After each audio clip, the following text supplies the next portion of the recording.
मुस्लिम league नून के अहम रहनुमा सेनेटर तलाल चौधरी ने नौमुंतखब अमरीकी सदर के नामजद खुसूसी एलची के बयान पर रद्दअमल देते हुए कहा कि अमरीका को हमारी खुद मुख्तारी का एहतराम करना होगा, ये हमारा अंदरूनी मामला है। बानी पीटीआई की रिहाई का कोई इम्कान नहीं, करप्शन और आइन तोड़ने के इल्जामात हैं। किते किते ते नहीं लाए तुसीं इनू जेड़ा एदा अपना माई बाप है उस पर ये सारे इल्जामात नहीं लग चुके? बताओ मुझे। अपने गिरेबान में नहीं झांकना मिस्टर तंजीम साज। और कमज़ोरों का की ना खुद मुख्तारी होती है ना उनका कोई मामला अंदरूनी होता है। हमारे यहाँ तो रोटी रोजी हमारा अंदरूनी मामला नहीं रह गया।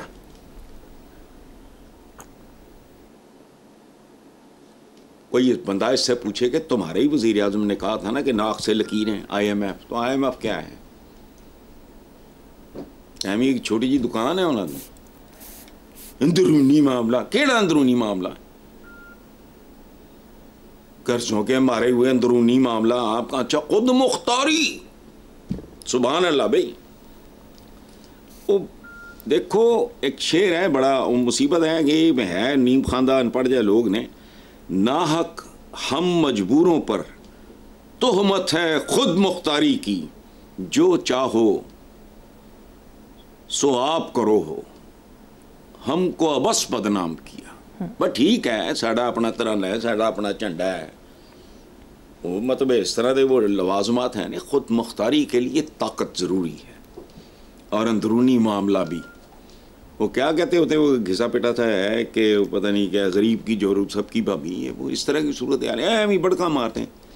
अरे अपनी औकात पे ही गौर कर लो। बस किधर खड़े हो? पर कैपिटा इनकम क्या क्या जो रोज़ का मातम है यार। अब तो दोहराते हुए भी शर्म आने लग गई। इनको सुनते सुनते शर्म नहीं आई, हमें कहते कहते शर्म आनी शुरू हो गई। केड़ी खुद मुख्तारी है? Who are you? Atom bomb एटमी धमाके में फुदक रहे हैं जैसे एटम बम खुद बनाया। पाकिस्तान बनने से पहले वो ये इस्तेमाल भी हो चुका। अब दुनिया पता नहीं कहाँ पहुँच गई है। एटम बम तो खुदाना भी नहीं रह गया। ये नीम खानदा से लोग होते हैं, उठ के बातें करते, हमारी खुद मुख्तारी का एहतराम होता है। इसके लिए दरख्वास्त अर्जी नहीं पेश करनी पड़ती कि जी मेरा एहतराम करें। नहीं, आप जहां खड़े होते हैं आपकी पोजीशन बोल रही होती है। क्या बंदे दे पुत्र बनो, खत्म। कहना नहीं पड़ता। अंदरूनी मामला अंदरूनी नहीं है, बैन अल-अक़वामी। ये कहते क्या कहते हैं इसको, आलमी गांव। और आलमी गांव के मुखिया कोई और हैं, ओदे ठेकेदार, ओदे नंबरदार। ये गांव है तो कुछ और है। आपका रोल उसमें कुछ और तरह का है। चलें, ये बरादरान से जो आज तमाशा लगा हुआ है आजकल, इसकी नौबत कैसे आई है? किसने कहा था हलाश चल? नेक्स्ट, हज़रत साहब, साबिक प्राइम मिनिस्टर शाहिद खाकान अब्बासी का कहना है कि बानी पीटीआई के मामले पर अमेरिका का दबाव बढ़ सकता है। साद रफीक चाहें तो आ जाएं, खुर्रम दस्तगीर और जावेद लतीफ़ को जमात में नहीं लूँगा। देखो, अमेरिकी दबाव की बात तो बाद में बात करेंगे। वो तो बहुत बड़ी बात है। बहुत छोटे छोटे मुंह हैं हमारे, चोंचे हैं, बातें करते हैं। अमेरिका तो खुद मुख्तारी तो फलाना तो पीटीआई यार वो यूं हो जाएगा और फलाना हो जाएगा। नहीं चुंझा एडियाँ गल्ला। बहरहाल अमरीकी दबाव तो बाद में देखते हैं। बहुत ही मेरे करीबी दोस्त थे ख्वाजा साले, अल्लाह बख्शे, उनकी इनके साथ को अजीज़दारी बहुत ज़्यादा। मुझे इस बात की समझ नहीं आ रही, जब इनके पल्ले कुछ नहीं रह गया, इस वक्त भी रऊनत का आलम ये है, इनकी बददिमागी का आलम ये है, पल्ले कख नहीं। ना वोटर इनके पल्ले है, ना इनकी पॉपुलैरिटी को बाकी रह गई है। और कमाल की बात है, ये दोबारा पटाने के लिए, पटाने का लफ्ज़ इस्तेमाल कर रहा हूँ, वोटर को अजीबो गरीब के कमांडर है फलाना कर रहे, कुछ भी नहीं होना। इन्होंने इन दिनों में भी ये है रऊनत। खुर्रम दस्तगीर और जावेद ने, बाकी जो बात अब्बासी साहब ने की है वो मेरिट पे बिल्कुल ठीक बात है। साद रफीक एक ऑनरेबल आदमी है, बिल्कुल कल भी था, आज भी है और आंदा भी। मिजाज होता है अपना अपना। उसने इनके साथ बड़ी वफा निभाई है, सारा कुछ ये वो, लेकिन वो एक खास हद से आगे नहीं जाता। उसका एक बैकग्राउंड है उस बंदे का, तो उसको दावत दी है तो बहुत अच्छी। बाकी ये किधर से आ गए हैं? मैं मुद्दत हो गई कहते नून लीग बर्फ का ब्लॉक है, पिघल चुका है कब का। अब कोई गारा मारा थोड़ा बहुत को पानी पूनी के नीचे है तो हालात का एक आध भाई पर आएगा और नामो निशान ख़त्म। तो खाकान अब्बासी साहब की बात ठीक है, ये खुरम दस्तगीर हो गया, जावेद लतीफ़, ये वो सारे मतलब ये तो बिल्कुल ही दरबारी टाइप लोग हैं, इनका क्या करना। आपने कुछ हफ्ते पहले ये बात कही थी कि इमरान खान को नज़रबंद कर दिया जाए बनी गाला या ज़मान पार्क में, लेकिन कल अलीमा खान ने अडयाला जेल के बाहर गुफ्तगू करते हुए बताया कि इमरान खान ने कहा है कि इन्हें पता चल गया है कि कहा जा रहा है कि इमरान खान को बनी गाला शिफ्ट कर दिया जाए। उन्होंने कहा कि मैं कहीं नहीं जाऊँगा, यहीं जेल में रहकर अपने केसेस का सामना करूँगा, अपने आप को इनोसेंट साबित करके बाहर निकलूँगा। देखें, मैंने तो जो बेहतर समझा मैंने वो कहा। ये तो कोई तुक नहीं बनता ना वहाँ। अब ये इनकी तरफ से कंप्लेंट्स आती हैं, जी ये नहीं है, वो नहीं है, फलाना है, को मिलने नहीं है। आप उस बनी गाला मुंतकिल कर दें, उसको जेल डिक्लेयर कर दें। अब इमरान नहीं चाह रहा तो वो तो फिर उसकी अपनी मर्ज़ी है। अदरवाइज़ मैं एक बात आपको बताऊँ, आपको पता है बहुत अच्छी तरह, मेरे सब दोस्त साहब जानते हैं, मैं 1.5 2 महीने में घर से नहीं निकलता। मुझे अपने कमरे से निकलना, ये मेरा बेसमेंट कह रहे हैं, मुझे यहाँ से निकलना पसंद नहीं है। लेकिन अगर आप मेरे पे ये पाबंदी लगा दें कि तुमने नहीं निकलना, मैं 1.5 2 महीने घर से नहीं निकलता। लेकिन अगर आप मुझे पाबंद करेंगे, जो चीज़ डिनाई की जाती है ना उसका हुड़का उठता है अंदर।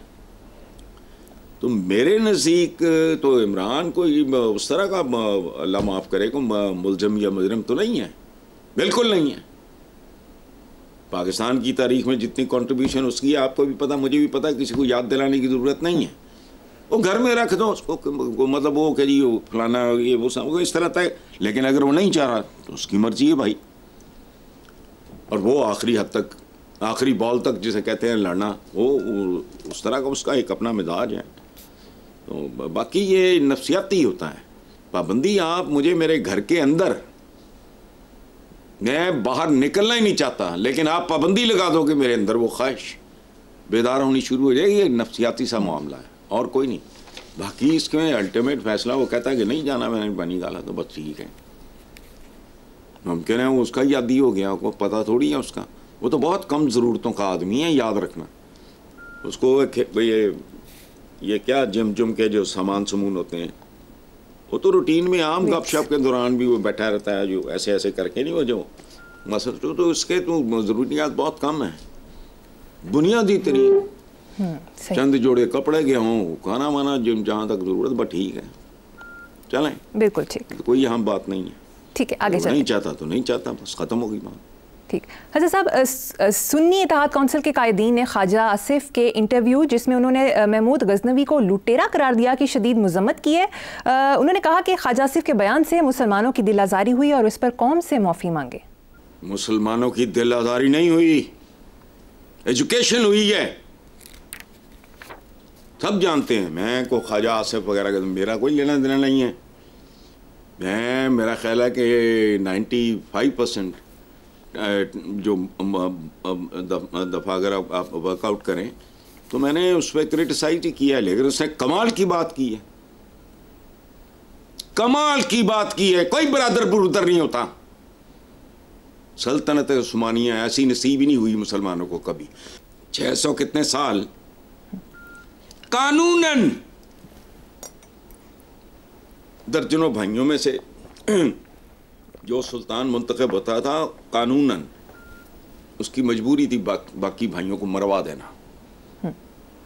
और इस्लाम क्या कहता है कि मुसलमान एक जिस्म की मानंद है। मैं सगे भाइयों की बात कर रहा हूं।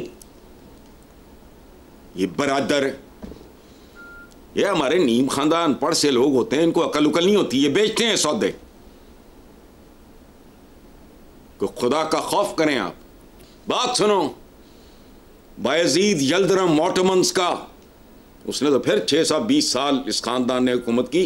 तैमूर का तो राय कख नहीं उसके मरते ही। क्या किया उसने? बायजीद यल्दरम तारीख में महफूज है, कोई जंग नहीं हारा था। ये उत्थे चला गया, पहुंच गया। उन्हें कितने मुसलमान बख्शे? कौन है जो? मुगलों ने बाप भाई को छोड़ा कोई? ये इक़्तिदार है यार, ये सौदा बेचने आ जाते हैं। अकल को हाथ मारो, पूरी तारीख है तुम्हारी। अपनी बनु उमैया, बनु अब्बास आए, उनकी लाशें निकाल के टांगी, गली सड़ी। एक सौदे बेचते अजीब तरह, कौम नू रिटार्डेड कर देता है।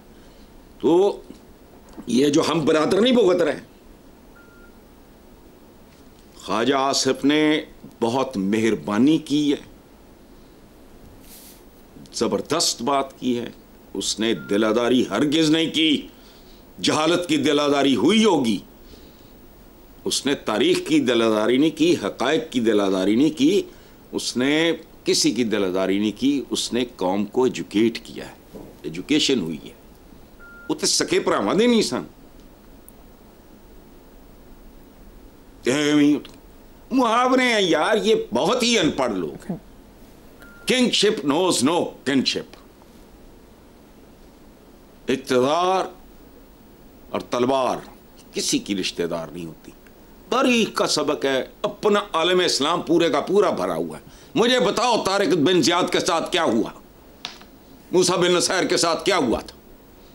अब बात सुनो, मोहम्मद बिन कासिम चूं चूं करते रहते, उसके साथ हुआ क्या था? यहां से कैसे लेके गए उसको, और कितनी सफाकी से मौत के घाट उतारा। वो मुसलमान नहीं था, वो जान हथेली पे रख के आया, चूंकि 2 बार शिकस्त खा चुके थे मुसलमान। तीसरी बार आया, क्या हुआ? देखो बीबी, आपके बहुत से हीरोज जो हम उठाए फिरते हैं यहाँ, ये इंडियन इस्लाम है। उनको लोग हमारे खौफ के भीख नहीं देते थे, छुप के मदद करते थे कि अगर खलीफा नू पता लग गया थे साड़ी भी खाल ला लाएगा। क्या बात है, ख्वाजा आसिफ ने तबीयत खुश कर दी। हमारे यहाँ जज्बात फरोशी होती है, ढोंगिए लोग हैं। एक बात सुनो, हमारे यहाँ पंजाब में एक लफ्ज़ इस्तेमाल होता है मरियम, शौहर को कहते खसम जी, खसमा खानी। इसका बैकग्राउंड सुना है? नहीं। खसम निकला है मुखासमत, दुश्मनी, जबरदस्ती की शादियां। मैं क्या बताऊं, यहां से ये गुलाम और कनीजें लेके जाते थे अनगिनत। मुसलमानों ने मुसलमानों के मुल्क बर्बाद किया। वो घरों के अंदर की मैं बात कर रहा हूं यार। ये मीर जाफर, मीर सादक, ये वेस्ट ने कोई इंट्रोड्यूस, ये ख्वाजा आसिफ ने दिए थे। मुगलों में क्या नहीं हुआ, सलातीन दिल्ली में क्या नहीं हुआ। खुदा का खौफ करो, एवें दिल आजारी, इन्ना अनपढ़ दिल है जड़ी ओदी आजारी होंदी रहे। ख्वाजा आसिफ कदम बढ़ाओ, हम तुम्हारे साथ हैं। कोई तो कुछ 4 बंदे होने इस मुल्क च जेड़े लोगों को बालक करन, रिटार्डेड बना के रखा हुआ है, झूठ पे झूठ मारे जाते हैं। बहुत अच्छा।